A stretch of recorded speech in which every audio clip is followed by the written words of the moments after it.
बंधु माने आजिर एही कार्यक्रम को आपण मानकु स्वागत। आजिर एही कार्यक्रमटी धनुराशि व्यक्ति विशेष मानक पई बहुत गुरुत्वपूर्ण अटे। आजिर एही वीडियो रे आमे माने जानिबा आसीबाकु जाउथिबा 2025 मसिहारे आपणक जीवन रे केउ सब बड़ घटना घटिबाकु जाउछि, जहा निश्चित भाबरे एही 2025 मसिहारे आपणक जीवन रे घटिकी ही रहिबो। ग्रह मानकर गोचर अनुसार निश्चित भाबरे आपणक जीवन रे एही 2025 मसिहारे एही 6टी घटना घटिबाकु जाउछि। तेबे बंधु माने जदि आपणकर धनुराशि होइथे तेबे वीडियोटी को स्किप न करी थरे मात्र शेष पर्यंत निश्चय देखंतु एवं वीडियोटी को लाइक करी चैनलटी को सब्सक्राइब करी दियंतु। एहा सहित भक्ति एवं श्रद्धा सहकारे कमेंट बॉक्स रे जय श्री जगन्नाथ निश्चय लिखंतु। तो बंधु माने आजिर एही कार्यक्रम रे मो आपनकु जे 6टी भविष्यवाणी कहिबाकु जाउछि ताहा आपनकर स्वास्थ्य, शिक्षा, प्रेम जीवन, वैवाहिक जीवन, भाग्य, क्यारियर एवं आपनकर व्यापार वाणिज्य उपरे संपूर्ण रूप से आधारित अटे। आपनकर प्रोफेशनल लाइफ हेउ किंबा पर्सनल लाइफ हेउ ताहा एही 2025 मसिहारे किपरि रहिबो से विषय रे आजिर एही वीडियो रे आमे माने विस्तार रूप से जानिबा। तो बंधु माने डेरी न करी आसंतु आरंभ करिबा आजिर एही कार्यक्रम को, जहाकि जन्म राशि एवं चंद्र राशि उपरे आधारित अटे। तो राशि चक्रर 12 गोटी राशि मध्यरु नवम राशि हेउछि धनु राशि। तो वर्षर आरंभ रे आपणकर प्रथम भावरे विराजमान रहिबे सूर्य, आपणकर तृतीय भावरे विराजमान रहिबे शनि एवं शुक्र, चतुर्थ भावरे विराजमान रहिबे राहु, पंचम भावरे विराजमान रहिबे देवगुरु बृहस्पति, सप्तम भावरे विराजमान रहिबे मंगल, आपणकर नवम भावरे विराजमान रहिबे केतु। तो आपणक पई सर्वप्रथम भविष्यवाणी हेउछि, तो आपणकर पंचम भावर अधिपति मंगल आपणकर अष्टम भावरे विराजमान अछंती एवं पुणी जनवरी रे मंगल बक्री होई आपणकर सप्तम भाव को आसीबे, पुणी थरे आपणकर अष्टम भाव को चलन करिवे। तो जो माने विद्यार्थी अछंती धनुराशि से माने मार्च एप्रिल मास परे आपण जदि पाठ पढ़ा को नेकी किछि डिसिजन नेबे ताहा आपणक पई भलो रहिबो। जेतेबेले मंगल आपणकर अष्टम भावरु बाहरी आपणकर नवम दशम एही सब भाव को चलन करिवे, सेतेबेले आपणक पई समय भलो रहिबो। तो सेतेबेले जदि आपण पाठ पढ़ा रे डिसिजन नेबे किबा पाठ पढ़ा रे किछि करिबा को चाहेबे तो आपणक ताहा अधिक शुभ फल प्रदान करिबो। आपण जदि विदेश रे पाठ पढ़िबा पई चाहुछंती, कोनोसी फॉर्म फिलअप करिबा पई चाहुछंती, कोनोसी एडमिशन नेबा पई चाहुछंती तो जनवरी फेब्रुआरी मास को आपण संपूर्ण रूप रे स्किप करि दियंतु एवं मार्च एप्रिल परे जदि आपण ए सब करंती तो आपणक पई समय अधिक भलो रहिबो। कारण सूर्य मध्य आपणकर द्वितीय भाव को एवं तृतीय भाव रे मध्य सूर्यंकर गोचर को भलो माना जाय थाए। तो सूर्य जतेबेले आपणकर द्वितीय भाव रे रहिबे, तृतीय भाव रे रहिबे, चतुर्थ भाव रे रहिबे, पंचम भाव रे रहिबे तो सूर्य मध्य आपणको शुभ फल प्रदान करिवे। तो एप्रिल मासटी विद्यार्थी मानक पई सबुठारु सर्वोत्तम मास अटे। जदि आपण गवर्नमेंट जॉब पई प्रिपेयर होउछंती तो एप्रिल मासटी आपणक पई बेस्ट रहिबो। एप्रिल मास मध्य भागरु आपणकर मे मास मध्य भाग पर्यंत एवं जून मासटी मध्य आपणक पई अनुकूल रहिबो। एबे आसंतु जानिबा धनुराशि व्यक्ति विशेष मानक पई द्वितीय भविष्यवाणी कोन अटे। तो वर्षर प्रथम भागरे गुरु आपणकर षष्ठ भावरे विराजमान रहिबे। मात्र 15 मई 2025 को गुरु आपणकर सप्तम भाव को चली आसीबे। तो जे पर्यंत गुरु आपणकर षष्ठ भावरे रहिबे से पर्यंत आपण कोनोसी भी बड़ डिसिजन न भाबी न चिंती नियंतु नाही। तरबरिया भावरे किछि भी कार्य करंतु नाही, किछि भी डिसिजन आपण नियंतु नाही। कारण षष्ठ भावटी को केबे भी कुंडली रे भलो बोली माना जाय न थाए। षष्ठ भावटी होइथाय रोग, ऋण एवं शत्रुर भाव एवं आपण निजे मध्य अनुभव करथिबे जे पूर्व 1 वर्ष धरि आपण बहुत चिंता रे रहुछंती, बहुत समस्या देई गति करूछंती एवं आपणकर स्वास्थ्य रे मध्य आपण निश्चित किछि ना किछि समस्या देखिबा को पाउथिबे। लिवर, डाइजेशन ए सब रे प्रॉब्लम देखा देउथिबो एवं आपणकर मोटापण बढ़िबा बोली किछिटा समस्या मध्य देखा देउथिबो। आपणकर स्टोमक रिलेटेड किछि इश्यू मध्य देखा देउथिबो। एहा सहित आपणकर इम्यूनिटी सिस्टम मध्य डाउन रहथिबो।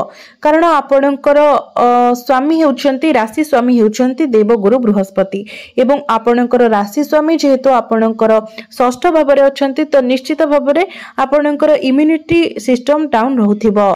मात्र 15 मे 2025 को गुरु जेतेबेले राशि परिवर्तन करी आपणकर सप्तम भाव को आसीबे एवं आपणकर सप्तम भाव रे संपूर्ण 1 वर्ष पर्यंत रहिबे ताहा आपणको बहुत शुभ फल प्रदान करिवो। आपणकर पर्सनल लाइफ रे यह बहुत भल फल देव। जदि आपणकर स्वास्थ्य संबंधित किछि समस्या थिला तो से सब रे मध्य आपण सुधार देखिबा को पाइबे। सबुठारु बड़ कथा हेउछि गुरु जेतेबेले आपणकर सप्तम भाव को आसी आपणकर प्रथम भाव को देखिबे तो आपणको मध्य रे मैच्योरिटी बढ़िबो, आपणकर मैनेजमेंट स्किल्स मध्य बढ़िबो, आपणको मध्य रे ज्ञान बुद्धि बढ़िबो। आपण जहा सब भूल करिसेंती से सब भूल को आपण बुझी पारिबे। आपणको मध्य रे जहा सब खराब गुण रहिछि ताको मध्य आपण बाहर करबा पई चेष्टा करिवे। तो मोटा मोटी भाव रे देखिबा को गले जेतेबेले हमर प्रथम भाव उपरे गुरुंकर दृष्टि रहिताय तो आमे सठिक मार्ग रे अग्रसर होइथाउ। एहा सहित गुरुंकर दृष्टि आपणकर लाभ स्थान उपरे मध्य रहिबो जहा फल रे आपण बहुत उन्नति मध्य करिवे। एबे आसंतु जानिबा धनु राशि रो व्यक्ति विशेष मानक पई तृतीय भविष्यवाणी कोन अटे। तो शनि वर्तमान आपणकर तृतीय भाव रे विराजमान अछंती जे कि मार्च 30 2025 रे आपणकर चतुर्थ भाव को चलन करिवे एवं 30 मार्च ठारू आपणकर शनि अढ़ई मध्य आरंभ होइजिवो। तो बंधु माने जेतेबेले आपणकर शनि अढ़ई आरंभ होइजिवो तो गुरुत्वपूर्ण कथा हेउछि जे आपणकर निजस्व जन्म कुंडली रे शनिकर स्थिति किपरि रहिछि। जदि आपणकर निजस्व जन्म कुंडली रे शनि उच्च स्थिति रे थांती, मित्र राशि रे थांती तो निश्चित भाव रे शनि आपणको बहुत शुभ फल प्रदान करिवे, आपणको एक उच्च स्तरर फल प्रदान करिवे। मात्र जदि आपणकर जन्म कुंडली रे शनि नीच स्थिति रे थांती, शत्रु गृह रे थांती, कौनसी भी खराब स्थिति रे थांती तो यही शनि अढ़ई मध्य अर्थात अढ़ई वर्ष पर्यंत आपनको बहुत किछि समस्या देई गति करबा को पड़िबो। विशेष करी कैरियर रे आपनको ऊपर प्रेशर बढ़ी जिवो, कार्यभार बढ़ी जिवो, रेस्पोंसिबिलिटी बढ़ी जिवो, आपनको मध्य रे एक शंका सब बेले रहिबो एवं आपण सब बेले डिप्रेशन ने मध्य रहिबे। तो गुरुत्वपूर्ण कथा हेउछि जे आपणकर कुंडली रे शनिकर स्थिति किपरि रहिछि सेही अनुसार ही शनि अढ़ई रे आपणको फल प्राप्ति हेबो। मात्र ग्रह मानकर गोचर अनुसार जदि देखिबा तो शनि जेतेबेले आपणकर चतुर्थ भाव रे गोचर करिवे तो आपणकर स्थान परिवर्तन हेबार बहुत अधिक संभावना रहुछि। द्वितीय रे शनि अढ़ई मध्य रे आपणको ऊपरे रेस्पोंसिबिलिटी तो बढ़िबो मात्र ता सहित आपणकर ग्रोथ मध्य हेबो अर्थात आपणकर फाइनेंशियल ग्रोथ हेबो, आपणकर इनकम बढ़िबो। मात्र शनि अढ़ई जेतेबेले आरंभ हेबो तो शनिकर दृष्टि आपणकर प्रथम भाव रे अर्थात चंद्रमांक ऊपर रहिबो जहा फल रे आपण मन भीतर को याडू सियाडू डाउट्स न आनिबा दरकार एवं कोनोसी कथा को नेकी आपण बहुत जल्दी डिसीजन नियंतु नाही।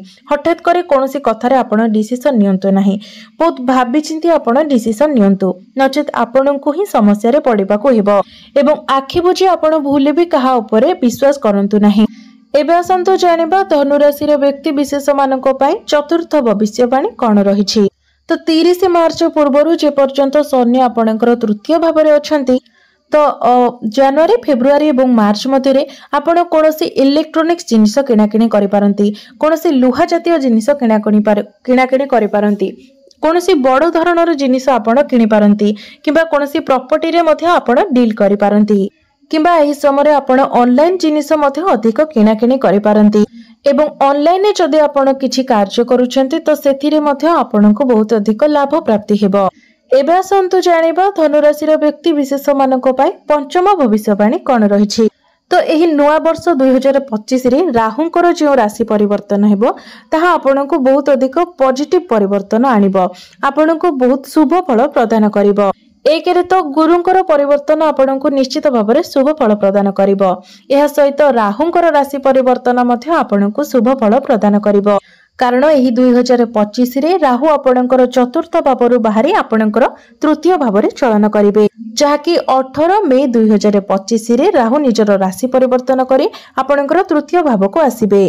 तो जेमिति ही राहु आपणकर चतुर्थ भावरु बाहरी जिवे तो अनेक दिन धरि आपण जदि कोनोसी बड़ कार्य आरंभ करबा पई चाहुथिले, कोनोसी बिजनेस स्टार्ट करबा पई चाहुथिले, निज सुख सुविधा सह रिलेटेड कोनोसी कार्य करबा पई चाहुथिले, कोनोसी स्थान को आपण ट्रैवल करबा पई चाहुथिले किबा आपणको मनरे एपरि किछि आइडिया थिला जहा द्वारा आपणको खुशी प्राप्त हेबो जहाकू जदि आपण कार्य रे परिणत करंती ता द्वारा आपणकर परिवार को मध्ये सुख शांति प्राप्ति हेबो तो 18 मे 2025 रे जतेबेले राहु आपणकर चतुर्थ भावरु बाहरी जिवे सेतेबेले आपणको समस्त प्रकारर भौतिक सुखर प्राप्ति हेबो। आपणको जीवन को सबु दिगरु खुशी आसीबो। एवं चंद्रमंक ठारू तृतीय भावरे जतेबेले राहु थांती तो एहाकु मध्य बहुत भलो संजोग बोली माना जाय थाए। राहु एठारे बसी आपणको चालाक चतुर एवं बहुत शार्प माइंड बनाइबे। आपण जदि ऑनलाइन कोनोसी कार्य करूछंती तो सेथिरे राहु आपणको बहुत शुभ फल प्रदान करिवे। आपणकर शनि अढ़ेई तो रहिबो मात्र राहुको ठारू आपणको बहुत शुभ फल मध्य प्राप्ति हेबो। आपण जदि मार्केटिंग रो कार्य करूछंती, कम्युनिकेशन रो कार्य करूछंती, ऑनलाइन रो कार्य करूछंती ए सबुरे आपणको बहुत अधिक शुभ फल प्राप्ति हेबो। एवं राहु जेतेबेले आपणकर तृतीय भाव को आसीबे तो धनु राशि रो व्यक्ति विशेष माने जे मानक निकटरे कोनोसी चाकरी नथिला, आपण बहुत समय धरि चाकरी खोजुतिले तो निश्चित भाबरे आपणको आपणकर योग्यता अनुसार चाकरी मध्य मिलि जिवो। एवं आपण जो इंटरव्यू देबे सेथिरे आपण निश्चित भाबरे सक्सेस हेबे। तेणु आपण निजर चेष्टा जारी रखिबा उचित। तो एबे आसंतु जानि नेबा धनु राशि रो व्यक्ति विशेष मानक पई षष्ठ भविष्यवाणी अर्थात अंतिम भविष्यवाणी कोन अटे जाकि आपण मानक पई बहुत ही महत्वपूर्ण अटे। 18 मे 2025 को केतु आपणकर दशम भावरु बाहरी जिवे एवं आपणकर नवम भाव को प्रवेश करिवे। पूर्व 1.5 वर्ष धरे केतु आपणको आपणकर क्यारियर रे डिसैटिस्फैक्शन देउथिले। काम कार्य रे आपणकर मन लागु नथिला। प्रत्येक क्षेत्र रे आपणको असंतुष्टि मिलुथिला। आपणको मध्य रे आलस्य देखा देउथिला कारण केतु जेबे भी दशम स्थान रे रहिथांती तो आपणको मध्य रे डिसैटिस्फैक्शन देइथांती। तो केतु जेतेबेले आपणकर दशम भावरु बाहरी जिवे तो आपणक मध्य रे सैटिस्फैक्शन आसीबो। आपणकर परिवेश आपणक पई बहुत भलो होई जिवो। आपणकर काम करिवार शैली मध्य बहुत भलो होई जिवो। एवं राहु एवं केतु एही दुई जण जेतेबेले राशि परिवर्तन करिवे तो आपणकु चाकरी मिलिबार संभावना मध्य बहुत अधिक बढ़ी जिवो। यह सहित आपणकर क्यारियर रे आपणकु प्रमोशन मध्य मिलि पारे। आपणकु ढेर सारा अपॉर्चुनिटी मध्य मिलि पारे। तो एबे आसंतु जानि नेबा किछि प्रतिकार विषय रे जो प्रतिकार गुडिक करिबा द्वारा एही वर्षटी रे आसुथिबा अशुभत्व गुडिक खंडन होई पारिबो एवं आपणको अधिक शुभत्व प्राप्ति होई पारिबो। तो सर्वप्रथमे प्रत्येक दिन आपण गुरुंकर बीज मंत्र 108 थर जप करंतु एवं जेहेतु आपणकर शनि अढ़ेई आरंभ हो जिवो तो सेथि पई प्रत्येक दिन आपण शनिकर बीज मंत्र मध्य 108 थर जप करंतु एवं प्रत्येक दिन आपण हनुमान चालीसार मध्य पाठ करंतु एवं प्रत्येक दिन उदित सूर्य को तंबा पात्र रे जलार्घ्य अर्पण करंतु। निश्चित भाबरे समस्त अशुभत्व खंडन होई आपणको शुभत्व प्राप्ति हेबो एवं आपणकर भाग्य रे उन्नति आसीबो। तो बंधु माने एही नूतन वर्षटी आपण मानक पई शुभमय हेउ मंगलमय हेउ एहा ही ईश्वरक निकट रे मोर प्रार्थना।